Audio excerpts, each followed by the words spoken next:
Hello नमस्ते। हेर्नु है साथीहरू, आज मैले चिकन बनाउँदैछु है।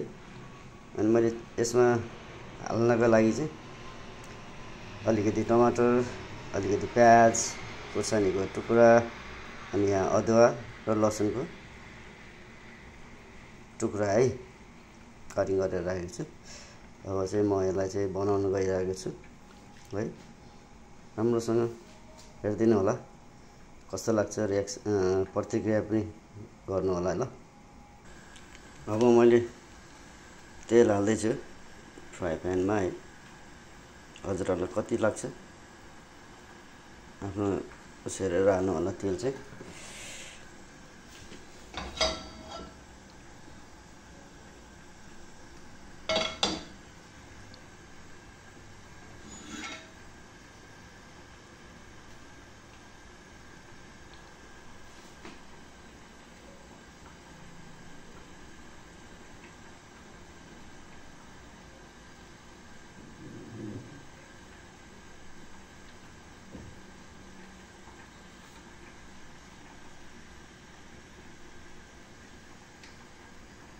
अब चाहिँ मैले तेल तातेपछि हैन चिकन ढाल्दैछु।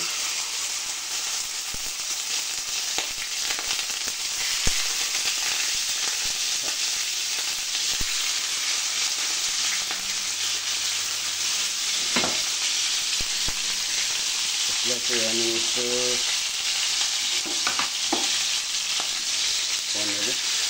हल्का मिलाइदिन्छु।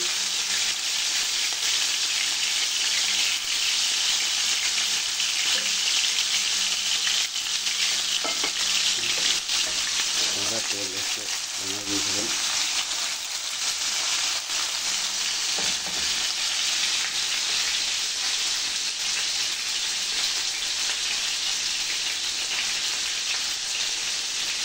अब यसलाई म यतिकै छोडिदिन्छु होइन, बिस्तारै पाक्छ। एकछिन होल्ड गरेर चलाउँदैछु है।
अब चाहिँ म यसमा यसो अलिकति बेसार हाल्दैछु होइन। तिनीहरूलाई आफ्नो इच्छा अनुसारको कतिको लाग्छ।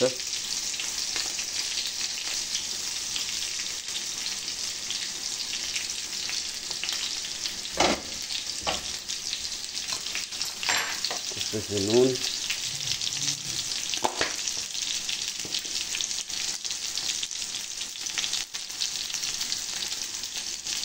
आफूलाई कति चाहिन्छ होइन।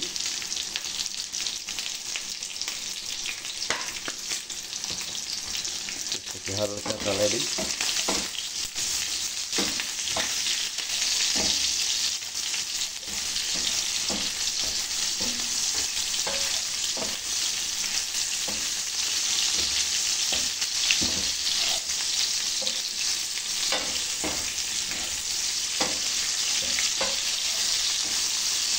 अब एकछिन यसलाई हल्का छोड्दिएँ हैन। अब चाहिँ मैले अघि काटेर राखेको हैन प्याज चाहिँ हाल्दिएँ यसमा हैन खुर्सानी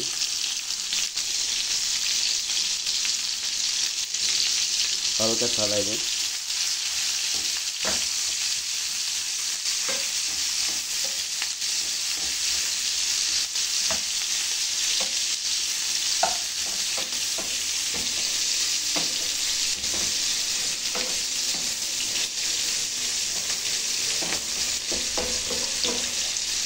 यसलाई छोड्दै हुन्छु फेरि है। यो चाहिँ करी पाउडर है, मसलाको धुलो आफूलाई कति लाग्छ चाहिन्छ त्यति ल्याएर चाहिँ हाल्ने हैन। मसला हाल्दैछु अहिले, धुलो मसला बजारबाट किनेर ल्याएको यो चाहिँ टक्क लाएर हल्का चलाइदिनु फेरि।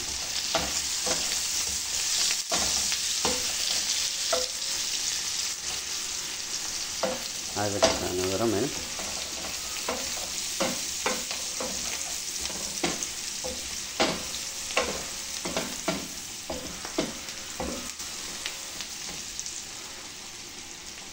यसमा हल्का गरम मसला हैन,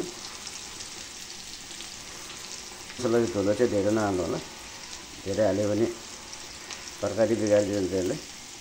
गरम मसला धेरै हाल्यो भने चाहिँ स्वाद दिँदैन हैन। हल्का हाल्ने, हल्का चलाइदिने।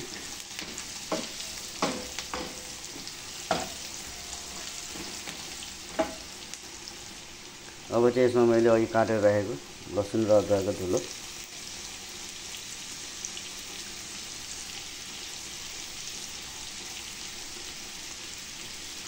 यसलाई अब ग्राइन्डरमा हैन मिक्सरमा पिसेर पनि हाल्न मिल्छ।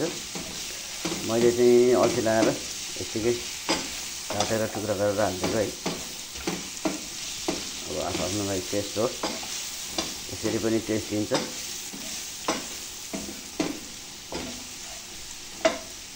अब चाहिँ मैले अघि काटेर राखेको फेरि हैन टमाटर हाल्दैछु।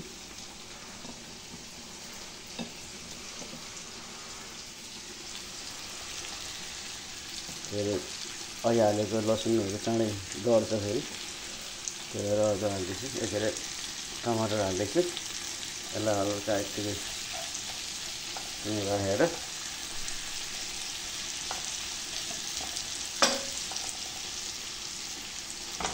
आगो सानो बनाएर ढकनीले छोड्दैछु हैन।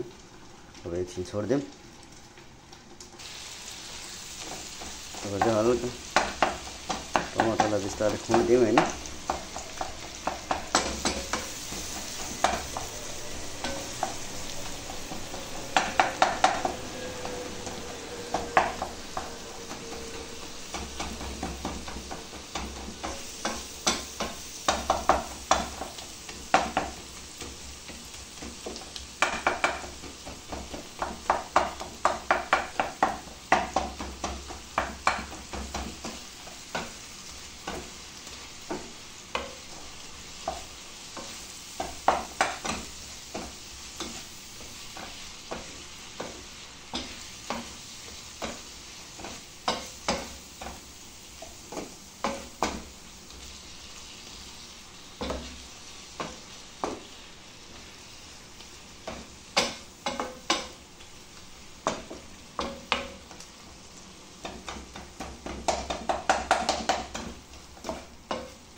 ल मेरो रेडी भयो तरकारी है। है साथीहरू सबैजना चुलेन नि त आउनु होला खानालाई है। ओके मेरो खाना मेरो चिकन तयार भयो है त। ल साथीहरू थ्याङ्क यू सो मच अहिलेसम्म हेरेर बसिदिनु भएकोमा धन्यवाद। मन पर्यो भने लाइक सेयर कमेन्ट पनि गर्नु होला है। Thank you so much, by by.